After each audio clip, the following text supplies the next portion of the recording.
नमस्कार,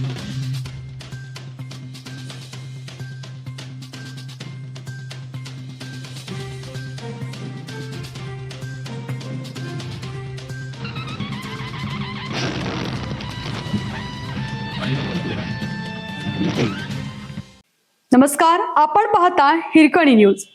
हिरकणी न्यूज प्रत्येक क्षण ताज्या घडामोडी आणि महत्त्वाच्या प्रत्येक बातमीसाठी नेहमी तत्पर. खडकलाट ग्रामपंचायतीच्या विशेष सभेत पाणी प्रश्नी नागरिक आक्रमक.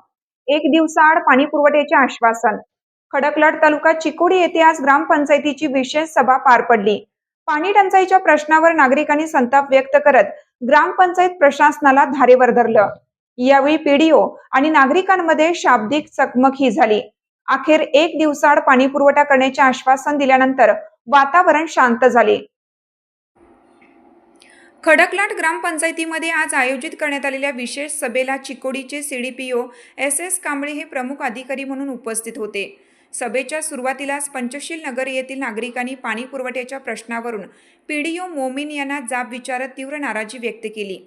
दरम्यान अष्टविनायक नगरमधील महिलांनीही आक्रमक भूमिका घेत पाणी हा जीवन जगण्याचा मूलभूत अधिकार असल्याचे सांगत नियमित पाणी पुरवठ्याची मागणी लावून धरली. बराच वेळ नागरिक आणि प्रशासन यांच्यात शाब्दिक चकमक सुरू होती. अखेर पीडीओ मोमीन यांनी येथून पुढे एक दिवसाआड पाणी पुरवठा करण्यात येईल असं आश्वासन दिल्यानंतर नागरिकांनी समाधान व्यक्त केले. या सभेला ज्येष्ठ सामाजिक कार्यकर्ते अशोक वडर, शिवसेनेचे वैभव वदडी, धर्मवीर सेनेचे प्रदेशाध्यक्ष पुरुषोत्तम माळी, दलित पॅंथरचे लक्ष्मण वाघे, राजू वराळे, राजू मसाळे, रजनीकांत वराळे, महांतेश शिरगावे यांच्यासह ग्रामस्थ मोठ्या संख्येने उपस्थित होते. कर्नाटक हिरकणी न्यूजसाठी खडकलाटहून लक्ष्मण वाघे.